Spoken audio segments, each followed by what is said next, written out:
Saya mau nanya Pak Ustadz, gimana caranya mengelola keuangan keluarga secara islami jika suami istri bekerja? Ar-rijal, lagi-lagi Al-Quran. Semuanya yang menyelesaikan masalah ini Al-Quran. Ar-rijalu qawwamuna 'alan nisa, laki-laki menjadi pemimpin bagi perempuan, bima anfaqu min amwalihim, karena mereka mengeluarkan nafkah biaya belanja. Makanya harta warisan laki-laki dapat 2 kali bagian perempuan. Ibu kalau 25, bapak dapat 50. Ibu kalau dapat 50, bapak dapat 100. Kenapa? Karena yang menanggung biaya pernikahan mahar bapak, yang menanggung sekolah anak bapak. Sekarang ibu memang anak orang kaya, punya ruko 2, rumah batu jendela kaca, punya bapak yang sudah sakit asma 2 hari lagi meninggal. Kaya. Si bapak juga punya duit yang sama. Bapak punya duit, ibu punya duit, menikah. Apa beda duit bapak dengan duit ibu? Dalam duit bapak ada hak ibu, tapi dalam duit ibu tidak ada hak bapak.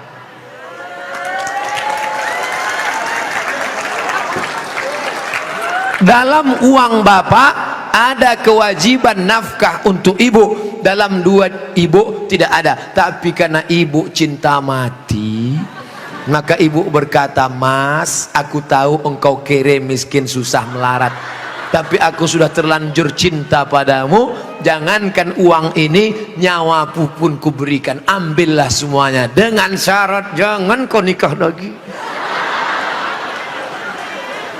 Nah, sudah jelas batasannya. Jadi kalau ada ibu punya kontrakan, PNS, pegawai, punya gaji, ibu tetap ngomong ke suami, "Mas, aku mau kirim uang ini ke anak yatim, mau biaya anak pesantren, mau kasih wakaf beras 1 karung." Tapi ibu ngomong ke bapak itu bukan minta izin, karena uang itu memang punya ibu. Ibu ngomong sebagai adab, sopan santun, tata krama, budi bahasa. Jadi bapak jangan kegeeran, dan ibu jangan kurang ajar. "Mas, ini uangku, ini kos-kosanku, ini rumahku, terserah aku. Kamu mau ikutnya, kalau enggak lebih dari kamu bisa aku dapatkan." Jangan, luka hatinya. Galah patah boleh disambung, kaca retak boleh direkat, hati yang sakit kemana obat akan dicari. Nah, oleh sebab itu maka jaga. Saya sudah mengeluarkan untuk biaya keluarga sebagian, sedangkan sebagiannya saya ingin membantu saudara yang kurang mampu. Tapi kadang saya suka berbohong jika untuk membantu keluarga yang memang butuh bantuan. Ini yang nulis pertanyaan bapak apa ibu? Kalau bapak sudah berikan yang 5, makan sudah, pakaian sudah, tempat tinggal sudah, pendidikan sudah, perhatian sudah, sesuai dengan urf, wa ashiruhunna bil ma'ruf, berilah mereka pergaulan urf. Urf itu seperti layaknya, kira-kira layaknya standar orang daerah Pondok Aren itu perempuan diberi berapa, tidak terlalu kaya, tidak terlalu miskin, yang sedang-sedang, kira-kira diberi berapa standarnya? Misalnya 3 juta, 5 juta dia beri, maka sisanya itu terserah dia untuk yang lain. Maka dia sudah menunaikan kewajiban. Urf, pengambilan hukum ada 10, Quran, hadis, ijma', qiyas, syar'u man qablana, saddu zara'i, qaulu sahabi, istihsan, istisab, urf. Urf, tradisi, kebiasaan. Berapa yang layaknya untuk daerah Pondok Aren? Semoga Ustadz selalu dilindungi Allah, amin.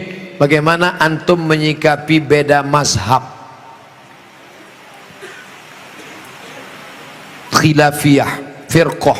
Bagaimana dengan ayat Allah, wa'tasimu bihablillahi jami'a, wa'tasimu, bersatulah, bihablillah, dengan tali Allah. Yang dimaksud tali Allah itu Islam, Al-Quran dan Sunnah. Adapun ijtihad ulama berbeda-beda, tapi kita di Indonesia sudah disepakati 3. Akidahnya Asy'ari, fiqihnya Syafi'i, tasawufnya Sunni, Junaid al-Baghdadi dan Abu Hamid al-Ghazali. Saya ulang sekali lagi, Ahlussunnah wal Jamaah akidahnya Asy'ari, fiqihnya Syafi'i, tasawufnya Sunni, Abu Hamid Al-Ghazali dan Junaid Al-Baghdadi. Maka kita pegang yang itu. Saya belajar di Maroko 2 tahun, mazhabnya Maliki.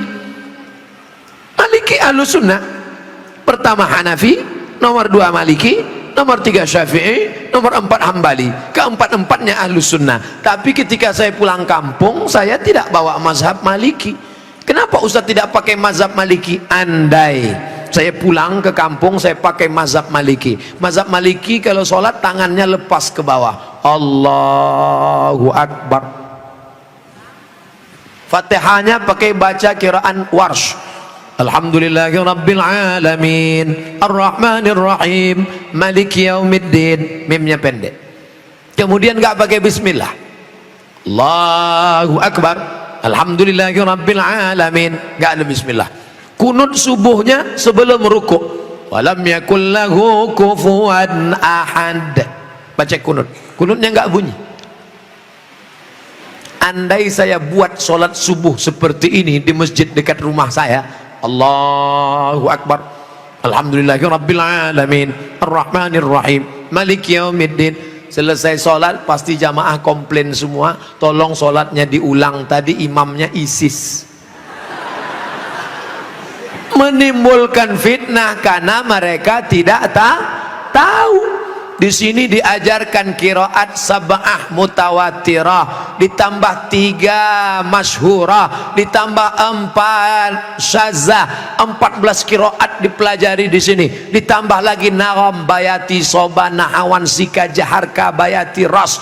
Faham mereka tajwidnya. Tapi tidak semua masyarakat ngerti. Andai anak pesantren Al-Qur'aniyah sholat di luar masjid, dibacanya qiraat lain, walam yakul lahu kufuwan ahad, maka makmum dengar, wah ini aliran sesat ini. Bukan berarti dia salah, tapi dia takut menimbulkan fitnah. Maka dalam masalah-masalah yang kita sepakati, mari kita berlapang dada.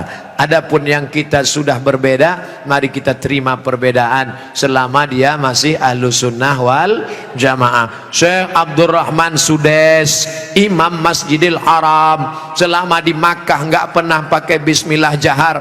Allahu Akbar, Bismillahirrahmanirrahim, Alhamdulillahirabbil alamin, Ar-Rahmanir Rahim. Tapi begitu beliau jadi imam di Istiqlal, Allahu Akbar, Bismillahirrahmanirrahim. Loh, kok si Abdurrahman Sudes di Istiqlal pakai bismillah jahar? Dia tahu orang Jakarta mazhabnya Syafi'i. Mazhab Syafi'i bismillahnya jahar.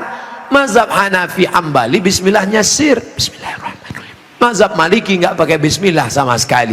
Ketiga mazhab ini Ahlus Sunnah wal Jamaah. Tapi kalau mayoritas masyarakatnya Syafi'i, jangan bawa mazhab lain, karena khawatir memecah belah umat. Menjaga persatuan lebih diutamakan daripada mengamalkan mazhab. Begitu yang diamalkan oleh para ulama.